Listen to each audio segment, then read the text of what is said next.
El día de ayer aparece sin vida la sexta persona periodista en lo que va del año. El 10 de enero aparece sin vida o es asesinado José Luis Gamboa en Veracruz. El 17 de enero, Margarito Martínez en Baja California. El 23 de enero, Lourdes Maldonado en Baja California. El 5 de febrero, Marco Ernesto Islas Flores, que es de Baja California. Él era hijo del periodista Marco Antonio Islas y editor del portal informativo Notiredes de Tijuana, que es propiedad de su padre. El gobierno de Baja California y el gobierno estatal insistieron en señalar que no era periodista, a pesar de que se dedicaba al trabajo del periodismo. El día 10 de febrero fue asesinado Eber López Vázquez en Oaxaca. Y ayer se encuentra sin vida en la Ciudad de México Anaí Michelle Pérez Toledo. Van 6 periodistas asesinados en lo que va del año. Ahonda la profunda crisis de libertad de expresión que se vive en México. Ahonda con el número de homicidios cometidos en México en contra de los periodistas. Con estos 6 periodistas asesinados en lo que va del año, se rebasa ya en este sexenio el peor número de periodistas asesinados. A este contexto de amenaza, de ataque y de riesgo, se suman los ataques del presidente de la República, que descalifica, ofende, insulta, calumnia a los periodistas que cuestionan su trabajo. Entiendo que el presidente esté desconcertado, confundido, enojado por lo que sucede con el escándalo de la casa de su hijo. Entiendo que el presidente esté desconcertado por la información de la Auditoría Superior de la Federación, donde se nos informa toda la pérdida del aeropuerto, donde se nos informa, no sabemos cuántas vacunas y cuántas personas vacunadas tenemos, incluso el manejo sin controles del 2020. Pero no es motivo para que se ponga en riesgo más a los periodistas con los ataques desde la Presidencia de la República. Ayer el secretario de Estado de Estados Unidos manda una alerta que hay que reflexionar. ¿Cómo estará la cosa que ante la crisis de la posible invasión de Rusia a Ucrania, el Departamento de Estado voltea a ver a México? ¿Cómo estará la cosa que todas las alertas, la Unión Europea, Noruega, Reporteros Sin Fronteras, la Comisión Interamericana de Derechos Humanos, la Relatoría Especial de Libertad de Expresión y todos los demás organismos de derechos humanos han advertido? Y la CNDH absolutamente perdida, el programa de protección a periodistas absolutamente perdida, la presidenta de la CNDH dedicada a defender a su secretario de los conflictos laborales y de corrupción en los que está metido, la Fiscalía General de la República absolutamente omisa, inexistente, las fiscalías de Veracruz, de Baja California, de Oaxaca y la Ciudad de México absolutamente perdidas. 4 de estas, Veracruz, Baja California, 3 y Ciudad de México, gobierna Morena. Tendrían que estar dando un ejemplo de lo que sería en justicia y no en impunidad. Es extraordinariamente peligroso para nuestra democracia lo que está sucediendo en materia de libertad de expresión. Los homicidios son la peor forma de censura, la impunidad es la peor forma de justicia y los ataques desde la presidencia contribuyen al riesgo. Pienso que es necesario también insistir en que el Senado de la República reabra la Comisión Especial para Atención a Periodistas y Defensores de Derechos Humanos. La legislatura 64 y 65 desaparecieron esa comisión. Hay un contexto de riesgo y el Senado de la República decide cerrar esa comisión especial. Hago un llamado al coordinador Monreal y a la Junta de Coordinación Política para que se reabra esa comisión y podamos citar al fiscal Gers Manero, a los fiscales estatales y a la presidenta de la CNDH para que den cuenta de qué se está haciendo para proteger a los periodistas. Ayer se presentó una iniciativa para proteger los derechos laborales y sociales. Si hay congruencia, debería estarse aprobando. Esa es una manera de proteger a los periodistas. Pero vengo a esta tribuna a externar la extraordinaria preocupación de la inacción de las autoridades y de los ataques del presidente.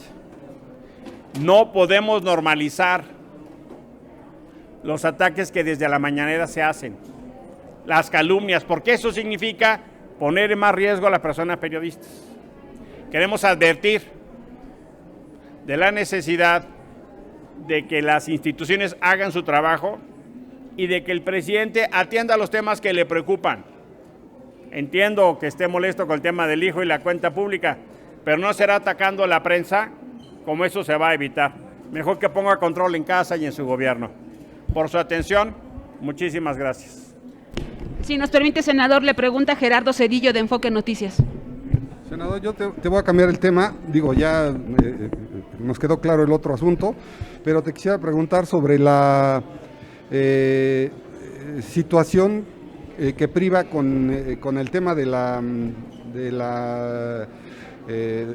pues de estos dimes y diretes entre Blinken y el presidente. ¿Esto consideras que pudiera generar algún tipo de, digamos, ruptura en la relación también con Estados Unidos, así como está habiendo en el caso de Panamá, en el caso de España, en fin, otras relaciones? Infelizmente, el presidente López Obrador tiene un entendimiento muy elemental de la política exterior y no tiene límite para generar agravios. Se pelea con España, quebranta con Panamá, ahora con Estados Unidos. Curioso que sí acepta la cooperación para financiar al ejército, la cooperación de Estados Unidos. Curioso que sí acepta la cooperación para financiar a la Comisión Nacional de Búsqueda. Pero no le parece que se señale sobre la pérdida de vida de los periodistas.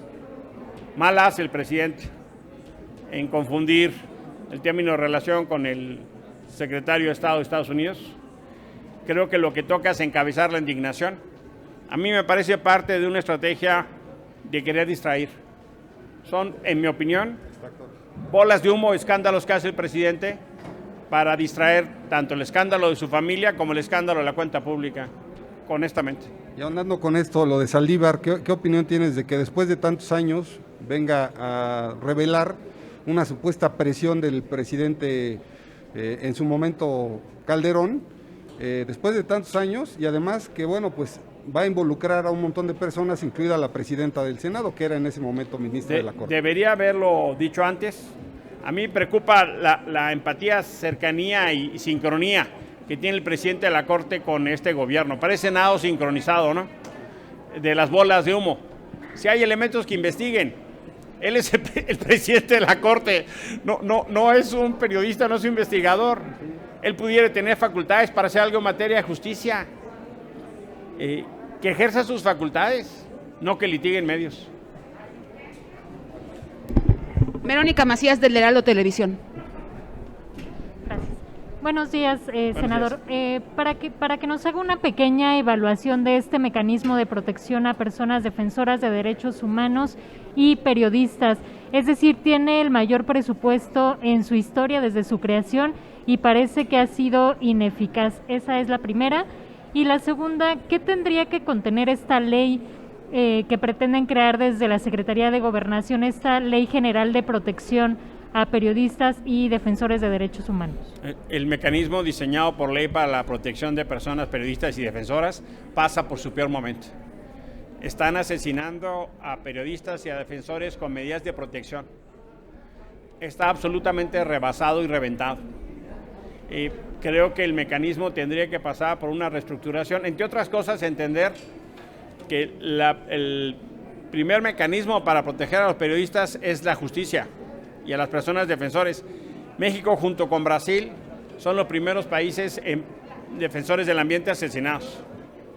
Ya comentábamos el tema de los periodistas.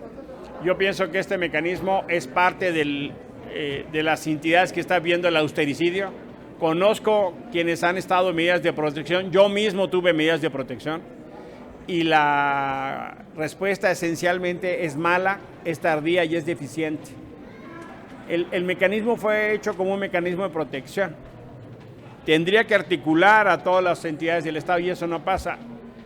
El viernes hablé con una periodista de Chiapas. Está absolutamente en riesgo, entre otras, por gente del Instituto Nacional de Migración, y el mecanismo no responde. Hablé con una periodista de Puebla. La principal amenaza para ella es el gobernador de Puebla. Y la persigue gente de la Fiscalía, la persiguen policías y el mecanismo considera que eso no es riesgo. Y cuando hacen la exposición al riesgo determinan que no. Esta periodista ahorita está desplazada.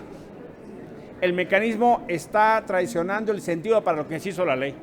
Está absolutamente reventada y ojalá este ejercicio que están haciendo en gobernación lleve a algo, lleve a una política pública que funcione. Pero si siguen con la cosa de no poner recursos, si siguen con la lógica de la impunidad, no va a haber manera y este sexenio va a acabar en la vergüenza total en materia de libertad de expresión. No tenemos más preguntas registradas, señor Muchísimas senador. gracias por su atención. A usted, gracias, buenas tardes.